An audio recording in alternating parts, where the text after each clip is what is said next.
Gambian talent promotions. Any talent them a bust it to the world. Gambian talent promotions. Gambian talent promotions. Best in the Gambia promotions. Any talent them a bust it to the world. To the world, to the world, to the world. Any talent them a bust it to the world. Gambian talent promotions. Any talent them a bust it to the world. www.gambiantalents.com. Them bust me tunes to the world. Speedy General. Respect. suñ toogee tànnama fukki at ak juróom-ñaar def ma député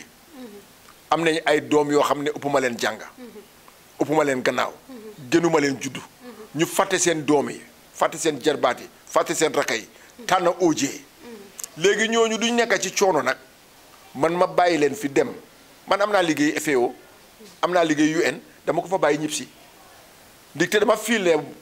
war naa fay ñooñu njukkal bañ nekkee ci neex ci taranga dëkk bi neex man lañ jiital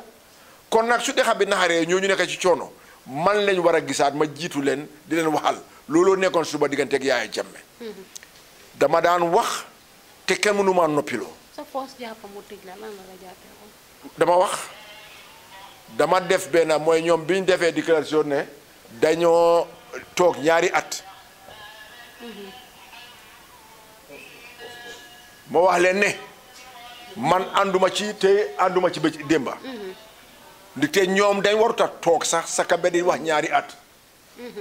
kon nag ba ne ñoom illegal government lañ ñu jàpp ma tëj ma waaye fekk tamit soo demee to the point newspaper ci seen archive si Yaaya Jammeh bañ ñu rwande ñun ministre yëpp biñ coup d'état yóbbu ñu NIA ba mu fa ñëwee seet suñu li ma ko wax kenn waxu ko loo ko wax dama ko ne Yaaya Jammeh mu ne ma ne ko xam nga ne li nga def du yoon du dëgga te nag Gambia jàmm lañ ko xamee woon Afrique yëpp boo fi ëpp a jàmm moo tax Human and People Rights Commission bi ñu samp ko fi léegi nag yow soo ñëwee génnee fi jàmm jooju duñ la mus a baalal soldat yëpp a ngi taxawee seen fetel ma wax ko li ma neex time boobu kii naka la booy bi fàttala turam moo ko doon binda mu dem Amérique te amoon benn newspaper moo ko daan binda kookoo ngi alive suñ ko laajee de ba pare looloo tax man time bu nekk dama daan def interview independent newspaper dama defa ñoom interview foo naa ñaari fan ci la leen tëj lakkaleen waaw Taranga FM dama def interview ci Alexa ñu arrest leen tëj leen radio FM 1 Christine Singh dama defa moom interview ñaari fan ñu jëli ko maa ñun ëllëg kon du ñu jëli déedéet léegi Yaaya Jammeh nekkaatu fi waaye léegi jàmmaa fi ne lu neex nit wax lu neex nit def déedéet lu neex nit wax waaye ñu ngi door journaliste rek di ngaaña journaliste waaw moom laa dafa rong loolu nag man moom laa ñun ñëpp wax nañ ne loolu dóorante yeeg reyante warata amati waaye damaa ñaan nit ñi tam ne ñu ànd ak sago ànd ak xel ànd ak dal ñun ñëpp dañ war a xam ne nit la ñu joxante respect bu doy tuumaalante bi na jeex xasante bi na jeex ñàkk a buggante bi na jeex man dama foog ne ba Yaaya Jammeh demee rek ñun ñëpp dañ war a jàng ci ñaar fukki at ak ñaar yooyu nga xam ne coono rey taka daxa dóor jeex na waxante lu bon jeex na tànn ci kii joolaa la kii pël la kii olof la kii soose la jeex na kii sëriñ la kii gurmet la jeex na man nag foofu laa ko wéer dama ne koo xam ne yaa ngi ñëw pour support OJ nga ne da nga koo support nag pël laa baalal naa la bu ma sànni carte bi ko newuloo ci dëgga yàlla suy tànn duy tànn ndi xeet jikko laa tax muy tànn moo tax man bokkuma ci tribalisme ñëpp xam nañ ne man su maay pël Fuuta la suma particulier la ñëpp jàlloo dégg naa pël waaye soo gisee maay lakka olof bugguma bokka ci tribe bugguma bokka ci xeet dama ne réew mi nañ leen fàtte xeet fàtte diine gis réew mi joxal réew mi bokk kéene bokk xalaat bu rafet pour gis ne réew mi dem na kanam pour ëllëg su njaboot gi mën a njëriñ. waaw loolu am na solo loolu parce que yaa réew soo fa nekkee da nga war a seet luy doxal réew mi comme ni mu ko dee waxee rek bala ngaa laajte suma réew lan la defal yow loo defal sa réew boobu am na solo lool ba pare démocratie dafa ànd ak responsibility ñu bàyyi suñ xel rek te delloo xel si yàlla te xam ne Gambia ñun ñëpp a ko moom yàqute su amee rek ñun ñëpp a koo fiil te xàcc boo xàcc rek sa morom nga laal kon nag ñu bàyyi suñ xel oncle OJ ba tey rek ñu duggaat ci collation bi suñ jeexalee PPP naa ne bi dañ ko gàttal rek parce que amuloo time ñu la war a xaar ñu ngi bari so ñu dugg si coalition bi am nga wax ñu history coalition bi fan la coalition bi commencé ñan ñoo form coalition bi ñaar kan moo njëkk a contact sa morom waaw coalition bi nag dafa important trop dafa baax because man ku dee déggal kilifa la Sir Dawda Kairaba Jawara ki nga xam ne moo doon jiiti PPP nekk first president and first prime minister and first premier of the Gambia ba ma resigné suma liggéey bi East Timor di ñib si in 2000 dama jaar ci moom London ne ko saa maa ngaa ñibbi mu ne ma lu xew ma ne ko damaa dem bokk ci politique bi dégg su ma deful loolu dafa mel ni kon dama orwa Serekunda mu ne ma ojo yow da nga dëgër boppa waaye nag soo demee waxal ma Sirif Diba ak Assane Moussa Camara ne ak opposition leader dafa nekk ne suñ nekkut benn saasaay bii duñ ko fi mën a génne te ba ma ñëwee loolu laa def yàlla def ma toog man ak Assane Moussa Camara ak Sirif Diba ñuy meeting ci benn hôtel benn restaurant bu nekk fii restaurant di Mr kii naka ci Johnson yi Fajara bi restaurant Coffee dañ fa daa meeting secretly di petition pour degree 89 degree bi nga xam ne moo baanoon political parties yi pour ñu génnee ko bañ génnee ko ñu form parties man ca laa door di advocate because Sir Dawda daf ma ne takkal sa ndigga nga gis ne opposition party yi nekk nañ benn moo tax 2001 benn ba 2016 fu ma toog radio bu ma wax newspaper bu ma wax dama ne opposition bi nañ nekk benn ku ma déglu nag balaa élection yi last 2016 dama ne su dee Yaya Jammeh win na buñ ko congratulate ñu ne ma oo jëlu tax ma ne nañ congratulate UDP PPP NRP doy because xam nañ naka lañ ko war a génnee te ñun ñoo ko bañ a def ñaar fukki at ak ñaar suñ nekkee benn dañ ko génnee so ñu door di waxtaan yàlla def bañ doogee di waxtaan ñu door di meeting yàlla def ci barke ñu nekk benn form coalition bi gis nañ ne lañ bëggoon am nañ ko kon Sir Dawda la waxoon am na bi ngeen dajee dañ leen laajoon ku nekk 70 delegates ak yooyu noonu. waaw naka nga formé woon sa 70 delegates. waaw man dama tànn suma 70 delegates from throughout the Gambia because PPP la ba pare ma woon leen ne ñu def meeting fii suma kër. ma woon leen ne dañ leen sànnil Adama Barrow. den am na yeneen parti yoo xam ne sax man maa toog waxtaan ak ñoom ne leen sànnil di Barrow as a candidate. because fiiroon naa ne that would have been made the coalition pour more convenient pour all of us. te regrettuma ko. Barrow as a candidate bi ñu ko decide. non parti bu nekk. ok xam nga bi ko de ñeneenti candidate ñoo amoon. Adama Barrow Halifa Sallah Amat Bah ak docteur Bojang. Adama Ba ba pare dañ d'accord ne koo xam ne gagné nga da ngaa resign from your party. taw independent because it's a coalition government. ba pare that coalition government all the 7 parties yi nga xam ne ñoo ko form and the independence ñooy bokk ci government bu run that government. ñu d'accord sign. moo tax ba Adama Barrow winee lim njëkkaa def mooy resign from UDP.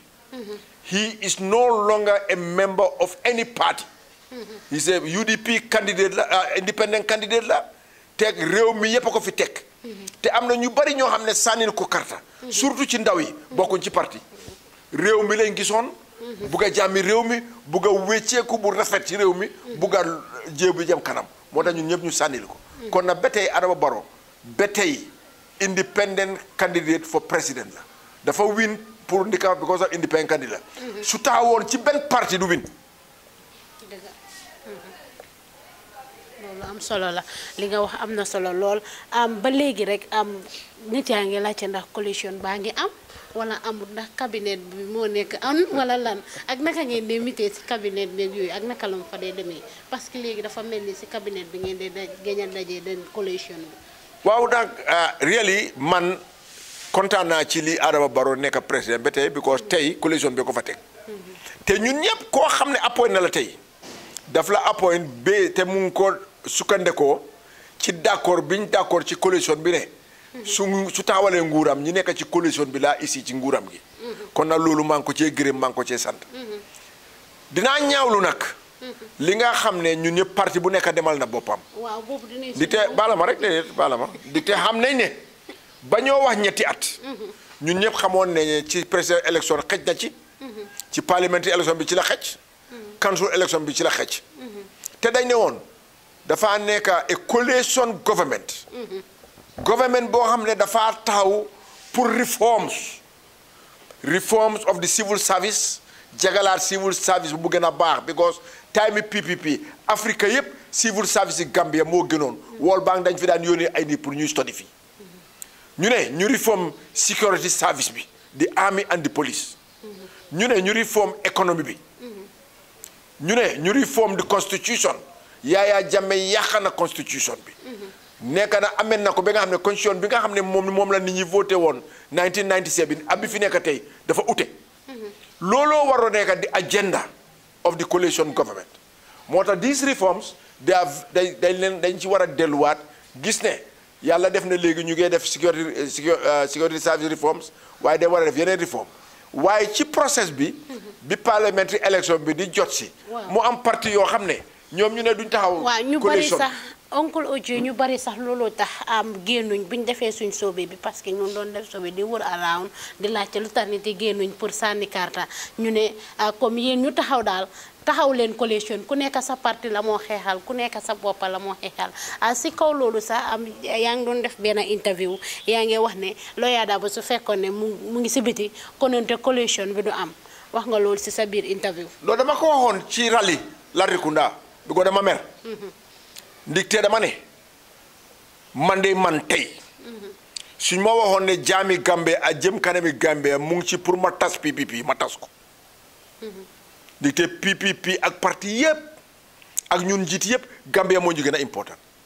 lu mu yàgga dañoo dee bàyyi fi Gambie suñ parti yi dinañ dee bàyyi fi Gambie moo tax fu ma taxaw ma ne ana Père Ndiaye kan ak ëppoon daraja fi dee na bu yàgga Jaxumpa kan ak ëppoon daraja ana Jesi Fay ana Sirif Diba ana Sirif Cissé ana Amankañi ana ñooñu ñëpp Oje dina dem Ousseynou dina dem Adama dina dee ñun ñëpp dinañ dee bàyyi fi Gambie kon nag man dama jàppane su ma liggéey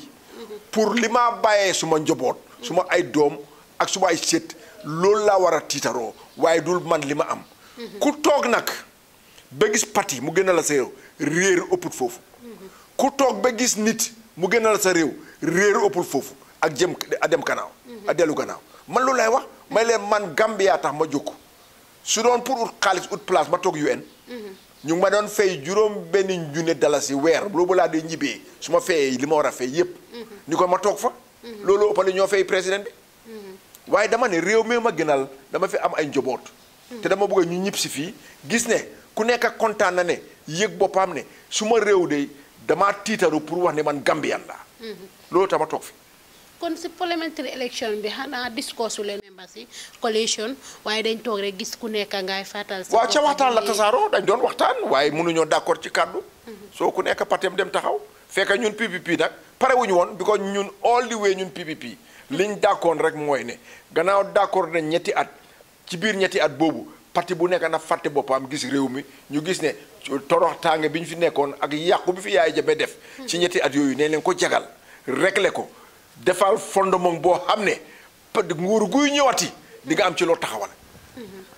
am gannaaw bi nga waxee loolu sa rally boobu bi nga waxee loolu Lawyer Darboe am ñu bari ngaañoon nañ la si di wax ne enewuloo Lawyer Darboe jaama wala dang si jee wala dang si lan nga am pour tontu. non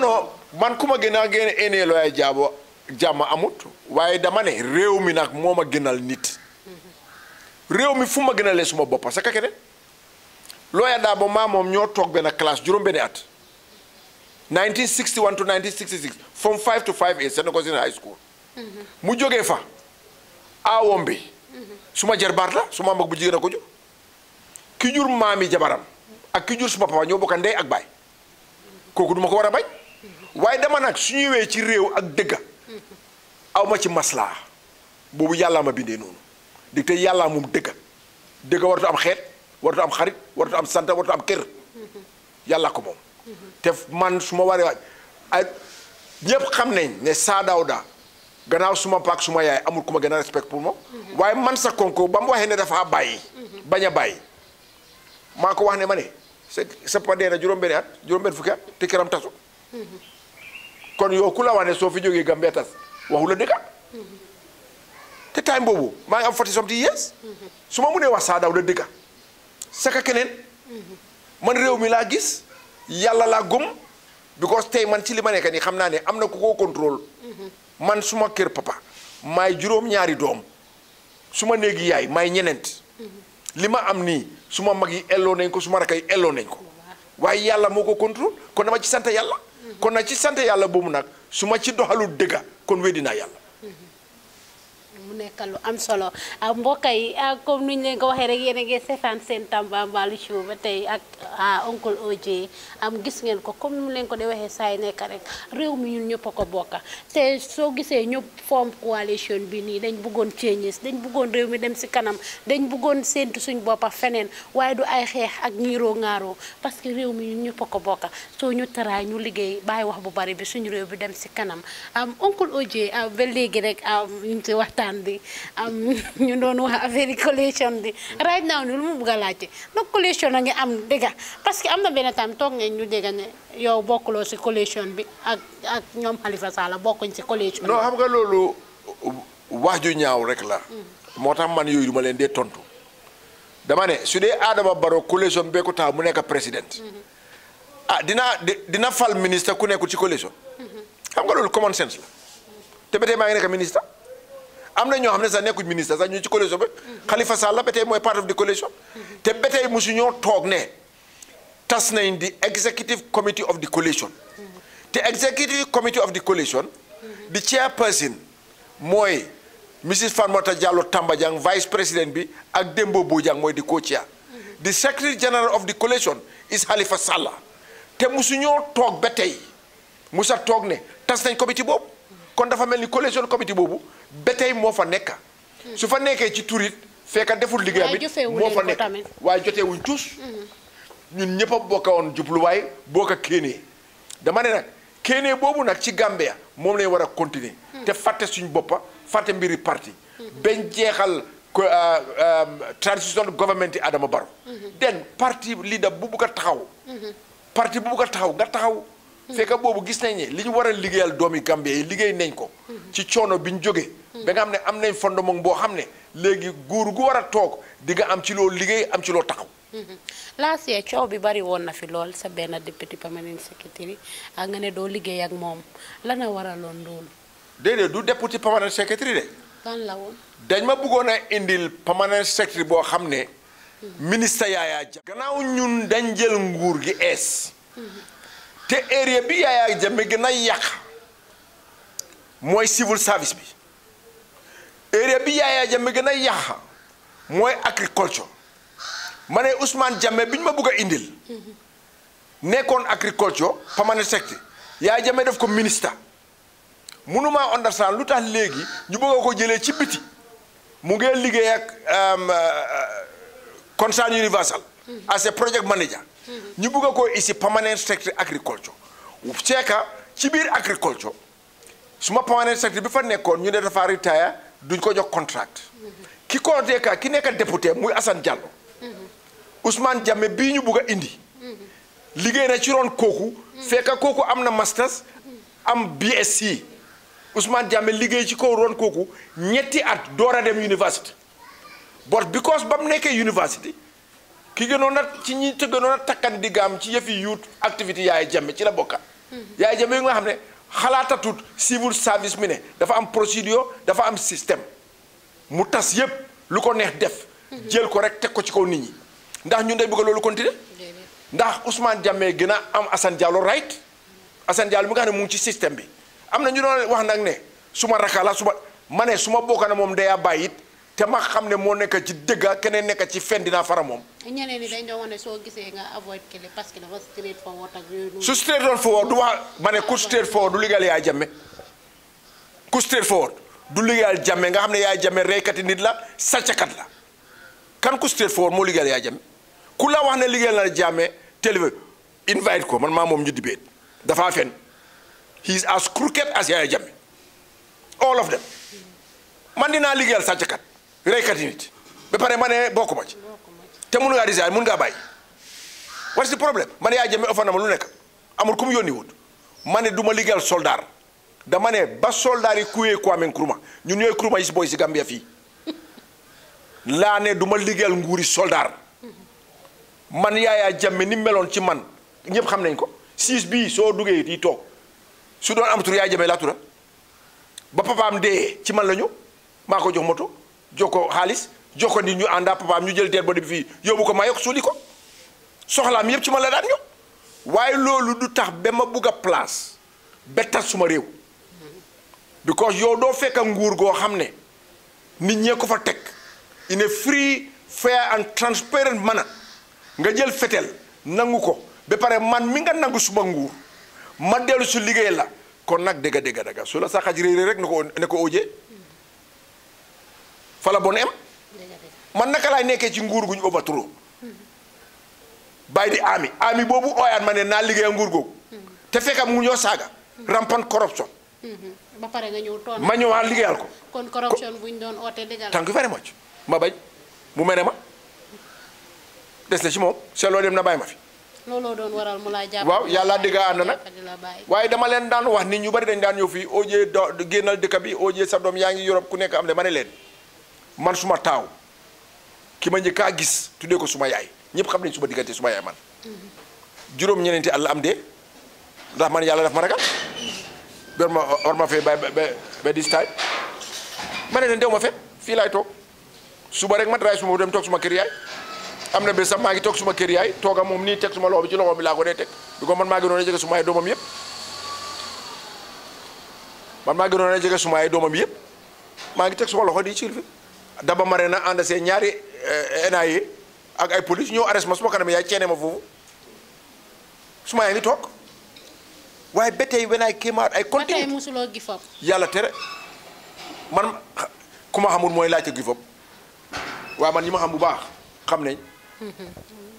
doomu réew bu baax noonu laay def mbokk yi waxtaan baa ngi neex ba mënuma wax APS International Limited te ñu ne nag feccum liir bu neexee rek ndey jaatee sa mbagee boo gisee ñu mën a toog fii di wax rek APS International Limited ñoo ñu dooleel ñoo sponsor programme bi lépp loo leen bëgg a yónnee rek ci wàllu yónnee xaalis yéen ñu nekk Europe ak foo munti nekk rek wax naa la ne yónnee ko foofu noonu ak sa gaay dinañ ko jot doo fa dem ñu ne la amuñ network wala network bi dafa dem wala amuñ xaalis wala courant dafa dem loolu yëpp amul APS International Limited te gaay yi comme ñu nga xamante ne yéen a nekkat ci dex gi bëgg a yónnee seen gaay yi xaalis ak ay dundu dinañ ko jënd ba pare gaay yi yóbbul leen ko ba si dex gi ba fuñ nekk te du la cost dara kon nag seeti leen APS International Limited ñu gën koo xamee si approve service ba léegi rek yéen a ngeen seetaan seen Tambambalu show ak Gaye Njoro rek ak OJ Jallow gis ngeen ko tey nag suma maam laa seet si waxtaan baa ngi neex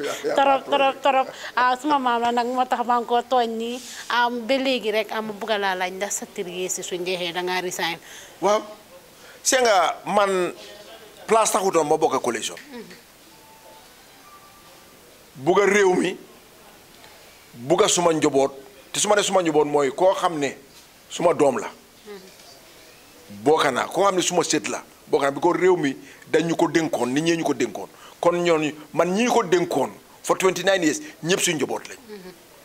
léegi su dee ñun jóg nañ toog ay kilifa d'accord ci ñetti at wër réew mi yépp yàlla def nag man ba ñoo wër réew mi dama bokka ci ñi àndaa Adama Barrow yàlla def time boobu Ousseynou Dabo ñu ngi ko téye Amat Bah nekku fi Gomes nekku fi Mai Fatty nekku fi man ak Khalifa Sallah ak docteur Aïssatou Touré ñoo ànd ak Adama Barrow wër réew mi yépp kaatoom be koy na campénal ko te fuñ taxaw ñetti at la ñoo wax yàlla nag suy may kilifa muy kilifa diine muy kilifa aada may la am may la doole may la xam-xam kàddu la jox si gis nañ ne yàlla yónent yi mu fal yépp ay baadoole lañ woon waaye joxu leen xaalis jox kàddu la leen jox kàddu googu lañ toppa ba tey man ma nekk sëriñ yéen ngeen nekk sëriñ kon nag dama ne gannaaw man bokkoon naa ci ñi wóor Gambia ne ñetti at te ba tey bañ toogee ba tey musu ñoo toog as coalition pour waxtaani yëfi ñetti at bañ waxoon ndax dañ bu ko wécci kon nag dafa mel ni man ci loolu la war a téye bi ko dama fil ne suñ ko waree wécci sax kenn amul right bi pour wécci ko te tooguñ waxtaan di te ñun ñëpp a ci toogoon waxtaan kon nag man dama ne suñ ñetti at bi passé am na njunne Gambien ñu fi toog mun na ñëw ci suma place ñu jox leen suma place bi man ma toppa ci yàlla li yàlla defoon barke bi ko ñetti at dañ doon wax ak yàlla contrat boobu lay ama doomi Gambia yi ñetti at boobu lay téye man xaw ma keneen nag. waaye man neex na de nguur neex na te yàgg nga ci. ma ne nguur lu mu neex nag sa diggante yàlla moo gën a neex man suma diggante yàlla laa seet. léegi ñu ne yéen xam nga 3 years ngeen saay noonu. waaw léegi constitution bi 5 years la wax léegi boobu naka ngeen ko. dama ne nañ toog indi buxaaba yi nga xam ne luwaa man wax naa looya yoo xam ne wax nañ ne mun nañoo change constitution bi dama ne leen toog waxtaan ko lu tax ba tey tooguñ. depuis boobu noonu toogagu leen. ba tey mosu ñoo toog waxtaan. 3 years. that's right moo tax man nag gannaaw tooguñ te man dama nekk kilifa wa nit ay nit a ma jiite. ma joxe suma kàddu wër réew mi yëpp di téye microphone fu ñu dem di meeting. balaa Adama Barrow di wax may wax ba pare jox ko moom mu wax. Karton bi koy na te ñetti at la ñoo wax su ma waxee ñetti at Halifa wax ñetti at docteur Touré wax ñetti at Adama Barrow wax ñetti at tey lu tax bañ xamee ne dañ ci bugg a def leneen lu tax oote wuñ meeting executive yi coalition bi ñu toog waxtaan ko ñun yëpp ñu xam ndax dañ ci war a yokka ndax dañ ko war a wàññi ak lan la constitution bi wax ak naka la ñoo def pour gis ne constitution bi mun nañ koo wécci. right now nii ñu baree ngee wax ne comme seen government bi da ngeen fail ñu baree ngee wax ne ñu government rek lañ wax waaye système bi change agul ba pare change of président rek lañ am waaye régime bi ba tey benn la ndax loolu am la yow looy tontu ci loolu soo parce que yaa ngi si biir government bi yaa ngi bokk si gars yi. non man dafa des ni ko nit ñi gisee rek man ne man suma ministre man maa ko waroon xam nga beneen ministre de waaye suma ministre daal ñu approche la ñoo def ñu lifin moo tax maa ngi gis pour gis ne agriculture delluwaat na fa mu nekkoon ci First Republic nit ñi moom seen boppa am seen boppa ndigte ren rek gis nañ wecceeku bi ñeneenti at ci gannaaw musu ñoo mun a jënda 400 ñeneen téeméeri tonni gerte ci décembre ñeneen téeméer waaye ren ba ma trayé ba jiwu yi door teel a egsi fertiliser yi naka tos bi teel a egsi ren GGC décembre rek 4328 tonnes lañ jënda ñeneenti junni tonnes ak dara loo xam ne duñ ko daa mun a jënda ci juróomi at ci gannaaw ci juróom-benni weer dama bugga nag li fi nekkoon First Republic nga xam ne dañ dee jënda 200,000 tonnes ñaar téeméeri junni tonnes yi gerte loolu laa bugga mu dellu si wax te man ma fa nekkee gerte maalo demoon nañ ba nga xam ne téeméer bu nekk ñun ñoo daan béyal suñ boppa ñeneen fukk ak ñaar tey dañ fekk Yaaya Jammeh téeméer bu nekk fukk ak juróom bi ma fa nekkee horticulture yëfi gaad yi nii de alxames bu nekk Radville Farms jigéen yi nekk comme bu yëpp dañoo dem jaay seen li fi nii foofu Radville Farms alxames bu nekk juróom ñeneen fukki tonnes yi horticulture produce na ko yóbbu Angleterre Yaaya Jammeh yàq na yooyu yëpp so loolu laa bugg a ekkatiwaat ci loolu lay nekk nit ñi dañ war a xam nag ne liggéey te yàqu-yàqu ñaar fukki at ak ñaar mënuñu koo liggéey ci at ku foog loolu tam da ngaa ndax sa bopp. sa digganteeg baykat yi naka la mel seen relationship bi. man dama mel ni doomi béykat te fekk ndeysaan Serekunda la man maa béykat yi jàmm rek moo nekk suma diggante ñoom ñaari nit ñi nga fekk fii ñu toog béykat lañ te suma waxarit lañ këlee nga jógee ñoom yi këlee nga jógee beeg Kombo Nara waaye maa ñoom jàmm rek bi ko man ñoom laa liggéeyal man dama ne tey soo gisee ma am moto di toog ci air condition office di def yi maa def di tukki yàlla béykat yi bi ko ñoom laa war a liggéeyal kon nag moo tax man wër naa réew mi yëpp ne leen baadoo la musuma dégga fu baadoo la di dimbalee buur Yaaya Jammeh fii si loolu jeex na ma leen Adama Barrow su amee tool oo leen fa ne leen ko OJ wax ne ñoo bañ OJ su amee tool oo leen bañ leen ñun da ngeen ñu jël liggéey di ñu fay yi nga seen naamo yi la ñoo fay kon ñun day war a liggéey pour gis ne yokka nañ seen koom-koom yombal nañ seen dunda gis jox nañ leen jàmm waaye baadoo la du dimbale gu buur moo war a dimbale baadoo la yooyu is finished jeex na du amati. sa ministre bi naka la nekk di woge hand in hand with yeneen ministre yi pour Gambia bi dem si. waaw xam nga foo ñu am this co-relationship moo tax is a team moo tax ñu am cabinet nga xam ne major decision bu ñu war a jël foo ñu dem cabinet agri ñu door ko implement because xaalis bii ñëw ministre of finance laa jaar am nañ léegi am ministre of trade because foog li ñoo béy dañ ko dee jaay am nañ ministre of external affairs because ñun suñ diggante yeneen réew yi foo ñu jaarale ko ministre of external affairs moom kay ministre yëpp dañ bokka ba pare local government béykat yi land bi ñoo use ministre of local government la so di government dafa nekk team te dama ne team bi yëpp ñoo ko bokk moo tax ma ne leen fàtte suñu bopp gis réew mi di te team boobu réew mi la war a liggéeyal te team bi suñ féelee ñun ñëpp a féel duñ bëleem kenn gañee nag ba am ndam ñëpp a am ndam moo tax ñun ñëpp tey suñ jubluwaay suñ kéenee suñ takku suñ yëpp dafa war a nekk pour ñu gis Gambia gi rek li ñu wax ne wécceeku lañ bëggoon wécceeku béeku nit ku nekk ci Gambia dafa war a gis wécceeku bi fiil ko ci yaramam ne wécceeku am na mooy gis ne yombal nañ seen dund Uncle OJ nag balaa ñoo dem si lu indi coolu yëpp waaw balaa ñoo dem si loolu duma fi ñëw te waxtaanuñ si Faraba incident bi nga wax si tuuti parce que si government bi nga bokka te lii ñëpp a ko naxarlu right now nii xool yëpp a ngee naka la ñëpp a ngee jooy fu mu nekk nii ku nekk a ngee moon because youth si ñoo gaañu soo seetee ñaari xale yu njëkk a gaañu kenn ki 18 years la am kenn ki am 17 years te kenn ki moo nekk benn doom si papaam te loolu dafa métti dóor nañ fa ay kilifa yi nga xamante ne lii na ma gis ne right now nii Gambia bi soo ko seetee affaire yi land issue bi nii dafa commencé di indi problème si Gambia bi parce que da ngaa gis alkaali yi dañoo jël benn land jaay ko ñetti nit wala ñu jël benn laan jël benn interest yi benn nit against whole community mu nekk li nga xamante ne ñeneen ñi soo leen déggee nuñ dee waxee because week before last National Assembly members yi demoon nañ fa ànd ak environmental agency yi call nañ Jula Kee sax di ko wax ne pour mu stopagum bañ def investigation yeeg yooyu ba pare moom mu ne du stop dafa liggéey li moo liggéey loolu yeneen yi ñu bari ñu ne loolu soo gisee ñooñ di am power ak loolu yëpp dañ government bi moo nekk si gars yi seen gannaaw ñoo leen dooleel moo tax ñu mun a am power boobu pare foofu soo fa demee yaa ngi gis ne dañ ko bañoon ba parents yi sax dañ leen fa tabaxal benn néeg bu nga xamante ne foofu lañ nekk di gaat laan boobu noonu soo yow loolu seen government bi naka ngeen si nekk di def ak affaire laan issue yi nii bari ba bugg a dee te affaire laan issue bi mu ngi indi problème gis nañ fi bu taaneene bi kooku dem jënda bàmmeel te ñooñu ñu ne balaa Jawara government bi sax ñooñu ñu ngi sul foofu noonu te mu taxaw fu dëgër naa dafa am ay kayitam yow loolu seen government bi lan ngeen si nekk di def ak right now nii. li ma njëkk a wax rek mooy ñuy baalu Gambien si yëpp because li xew Faraba Banta dafa ruslu dafa nekk loo xam ne tam daw na yaram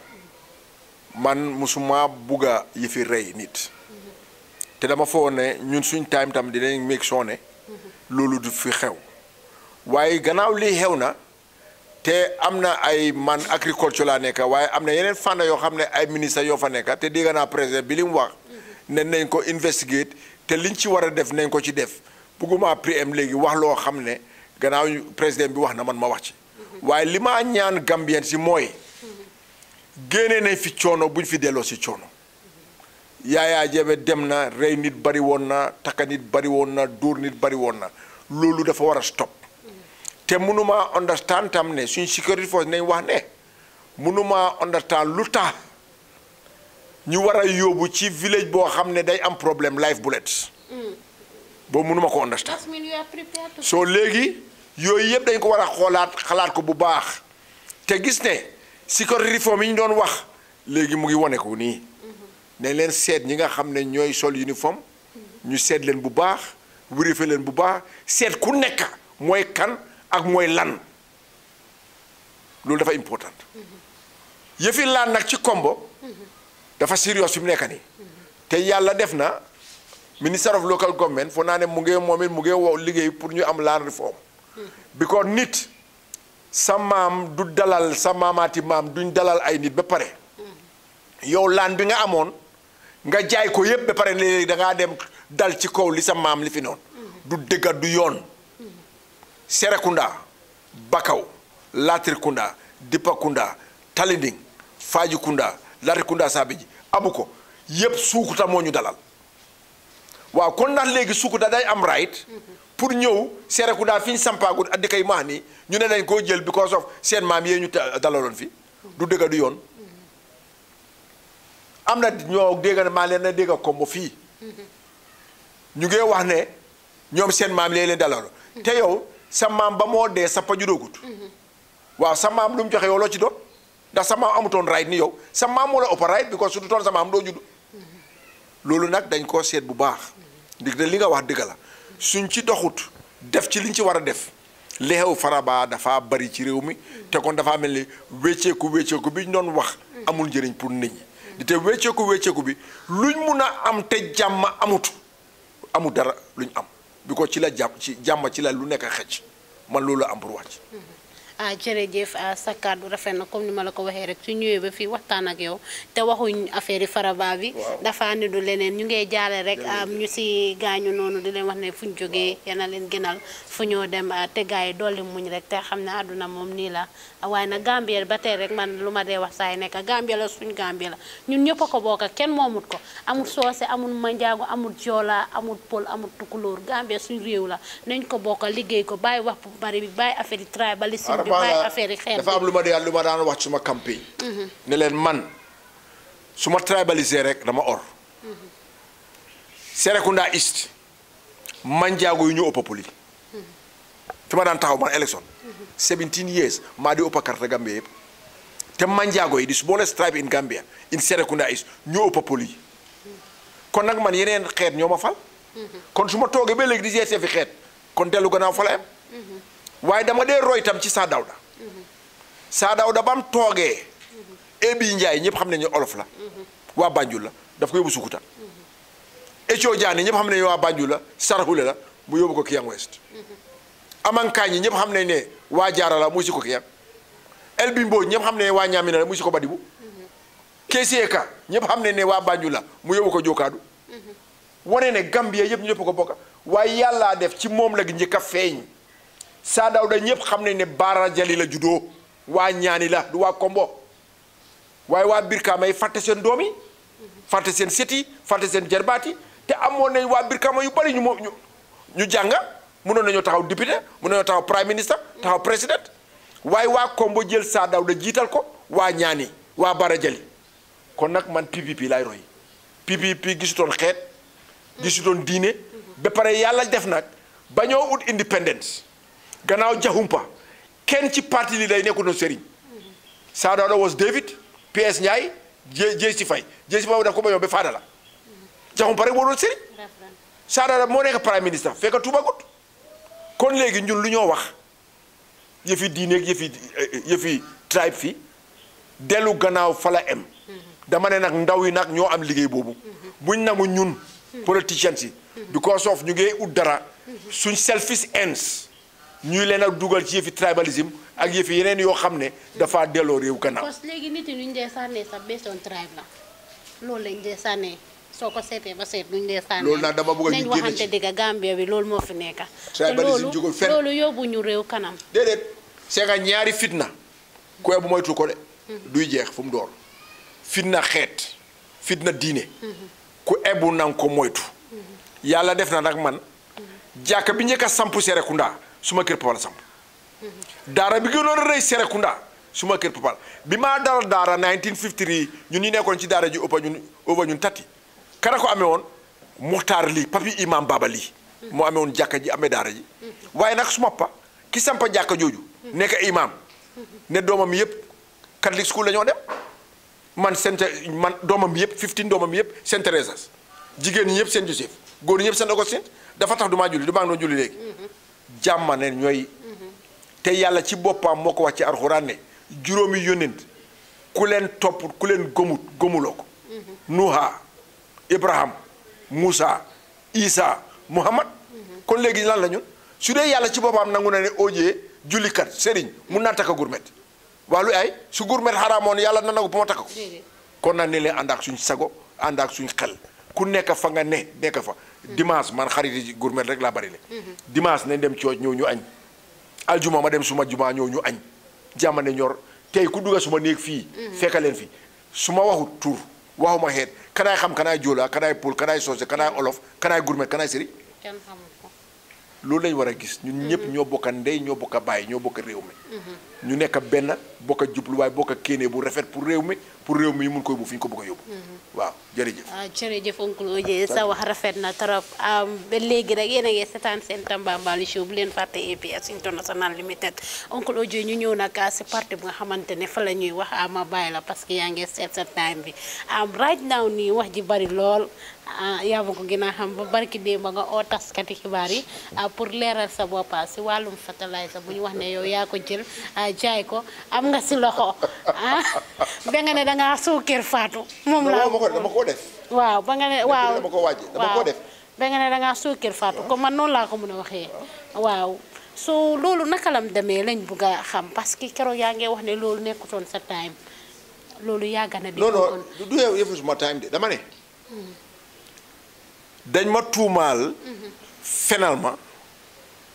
loo xam ne duma ko nangu man bañu ma ne dama support press freedom waaye dama bëgg a responsible press freedom dama bëgg a press ñi ko doxal ñu am human dignity ba pare gis ne ñu ngi doxal dëgg ak yoon su du loolu réew mi dafa tas nekkul ne nag because of free press rek mun ngaa yàqa nit mun ngaa fenal nit loolu kon dafa mel ni kon you are above the law te law bi nanguwul loolu su dee ñoom bina nañ ne ministre Omar Jallow dafa connive ak businessman jël fertilizer jaay ko pour mu am ci xaalis loo xam ne yuguma tinuma fertilizer boo xam ne 2009 lañ ko indi Gambia ne du fertilizer bu baax time Yaaya Jammeh tëj na ko si woon ñu def ko ci store yi mu yàqu 2014 time boobu Yaaya Jammeh fi ne ñu def meeting ne dañ ko sànni waaye pour sànni ko mu nekk problème amul ñu ko mun a sànnee amul xaalis bi ko dafa expensive mu nekk toxique léegi su dee ñooñu def nañ ba GPPA 2016 la bind di approve ne ñu get rid of it ñu am koo xam ne ñu ne dina ko mën a yóbbu Sénégal because Sénégal am nañ wéy bi nga xam ne dañ ko revive ingredients yi nekk ñu activate ko ak Mauritanie am nañ ko ak ñu ne xaw ma Ghana loolu lu ci OJ doon bañ koo discuss fekkewu ma bañ koo wax fekkewu ma bañ koo sign fekkewu ma yëgu ma xaw ma kuñ ko jox naka la newspaper di jógee ne OJ moo sign ab businessman bi because daf ci am xaalis man li ma lay wax is simple isil leen ma report bi ma sign contract bi ak nga wax ma xaalis biñ maa jox fan lañ ma ko joxee kañ lañ ma ko jox ak ñaata lañ ma jox jeex na. yow affaire fertilizer boobu musuloo sa yëg dara. musuma cee laal dara musuma cee yëg nothing bañ sign après ba after ni ma ko yëgee sax dama toog fii benn guddi. boori 90 guddi edu ko bés. lawyer. mun nañu ko interview. ñëw fii dama man de dama am suma benn client te OJ yooyu yaa ñu dee dimbale dañ ko detain léegi 22 hours. te loolu waroon naa jeex man loolu rek laa bañ. kuy violer constitution boobu jaral na ma anything te gisuma ci mbokk gisuma ci xarit. Marine police ma ne leen nga ne ko fa téye léegi damaa taal su ma moto ñëw foofu fekk xaw ma kan la sax soo kooku ne ma officer bi ne ma déedéet bàyyil kan la ma ne ma tuddal ko turam ma laaj ma ne Edo nawal turam mu ne ma Modiba ma ne ko all right 15 minutes after mu ne ma waxal lawyer bi mu ñëw ñu béel ko man nekkuma fii waa ji bi ñu ko génnee police di next day mu ñëw fi fekk fi suma jabar mu ne ko nga wax su OJ yi nga ne ko man maa ngi Modou Diba kim dimbale bañ béel ko ma ne ko ma ñëw suma jabar ci ëllëg sax mu ñëw nuyoo ma ne yes naa nga def ma ne toogal xaw ma ko mu ne ma non man maay Modiba noonu laa ko xamee fekk sign na agreement contrat bi ñaata weer. kon Modiba boobu moo signoon contrat. waaw ak gars yi ministre bi ak gars yi GPPA yi. foog loolu tamit compressé la because soo seetee nga dimbale ko ñu béel ko mu ñëw sa kër noonu next minute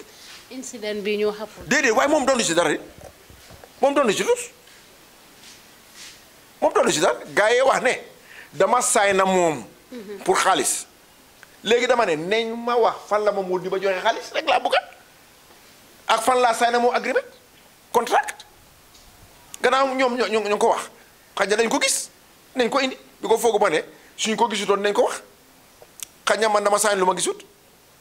nañ ma ko indi rek man day loolu laa wax ba du compter next week bu ngeen dugal kayit su ma looyee bi waaw man daal nañ ma indil contract ma signé Modiba ak nañ ma indil kayit yi nga xam ne wane nañ ne bés nangam Modiba ñëw na jox la xaalis béréb nangam ak nangam la la jox rek man man suñu defee loolu rek. léegi yow onda yow ministre la li xew bi nga koy yëgee saaynu loo defuloo dara yow yan jéego nga si jël. dama ne waruma cee jël benn jéego because is an expired fertilizer kenn bugg ko ñu ngi ut ñoo xam ne sax mun nañ ñu koo jëlal pour dem sànni ji ko mun nañu ko sànni Gambia dafa rey nit te ña ko def they are officers of the ministry they are Gambians they were doing their job te dañ jee gis ne due process GPPA is not Ministry of Agriculture ñoo binda ne mun ngeen koo sànni because ñoo am authority te ñooñu they are under the presidency not under OJ de any asset of government ñoom ñoo ko mën a dispose of waaw su ñooñu defee loolu man maa ban autorité la am pour wàllu leen loolu ko def even su ma ko yëgoon. las mi ne Adama Barrow yëg na ko. déedéet boobu is 2016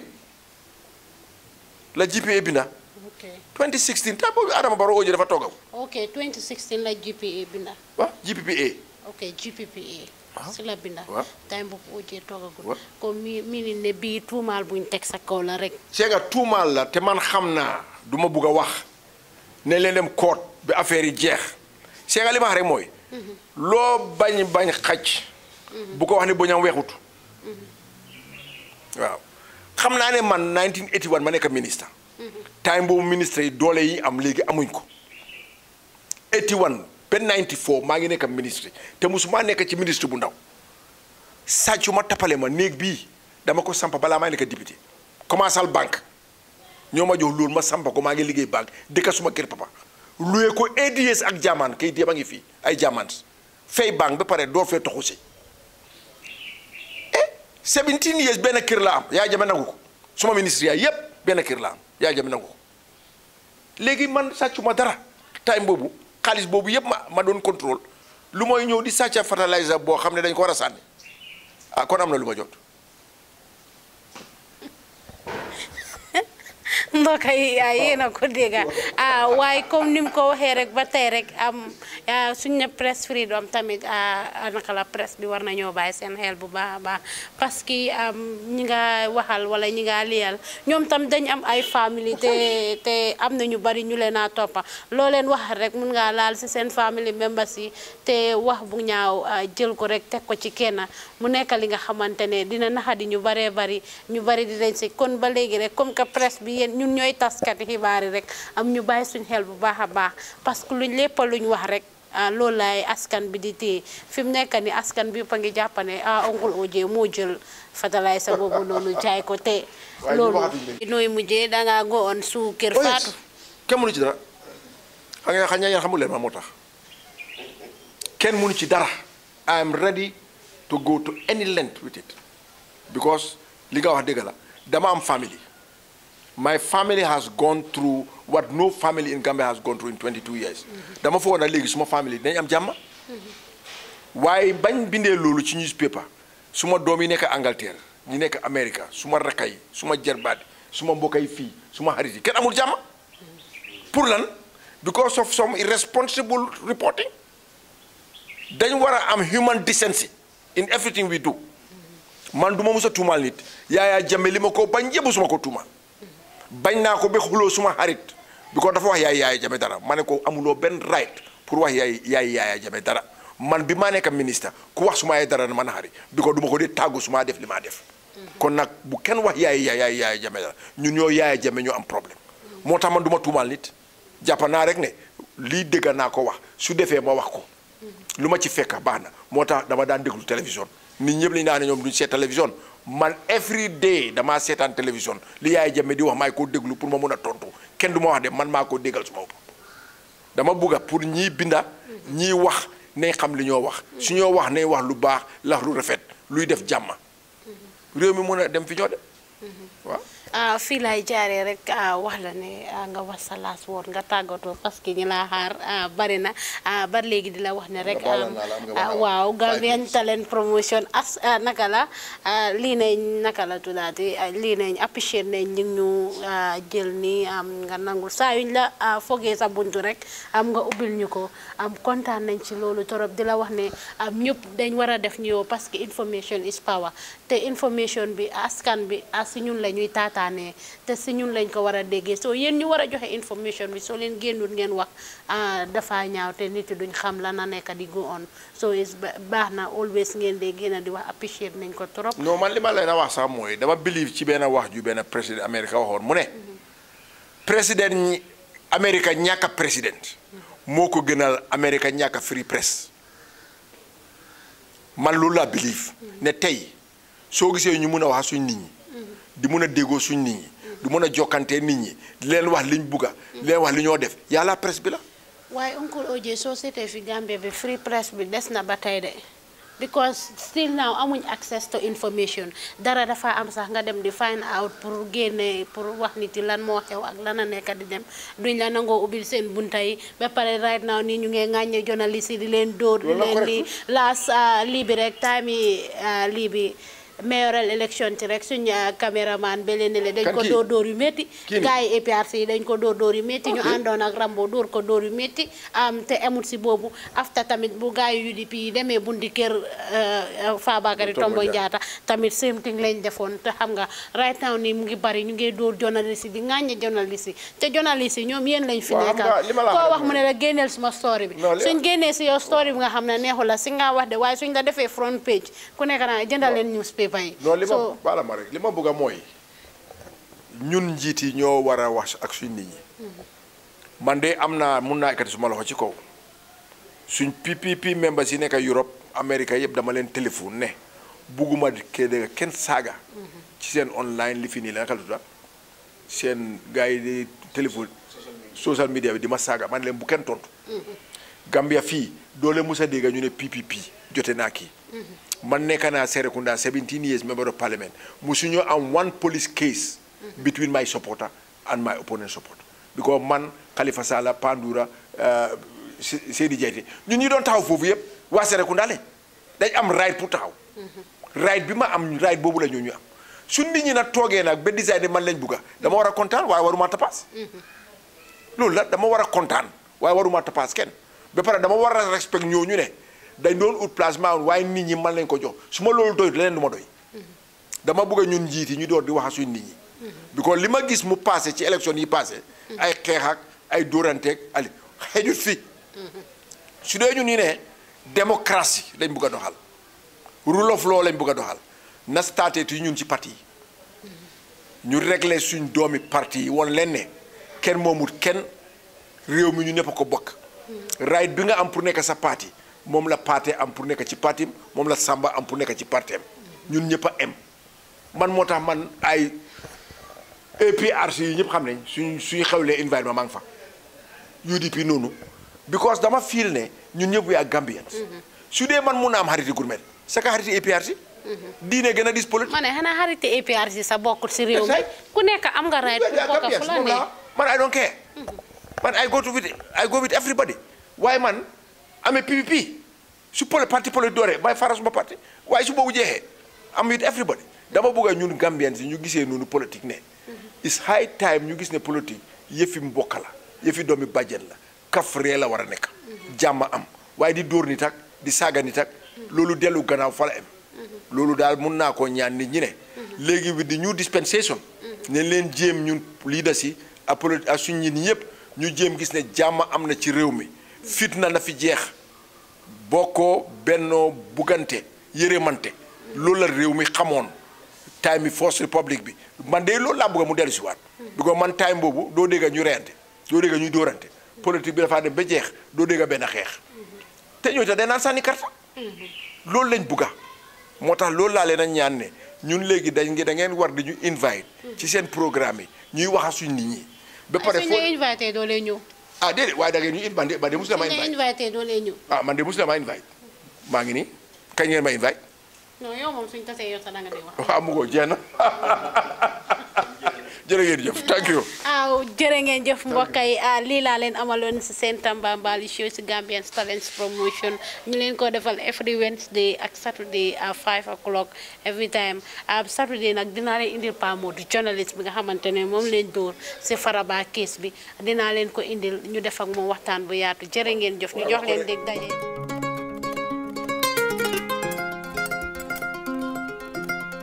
Gambian Talent Radio, where talent meets creativity. Oh yes, bringing you all the latest and the greatest out of Gambia. Baba boy, advertise with us and let your client grow like never before. Oh yes, advertise with us and let your client grow like never before. Yeah. You're listening to us 24 hours a day on www.gambiantalents.com or through your mobile device to tune in. Gambian Talents, where talent meets creativity. We are here for the Gambia homeland.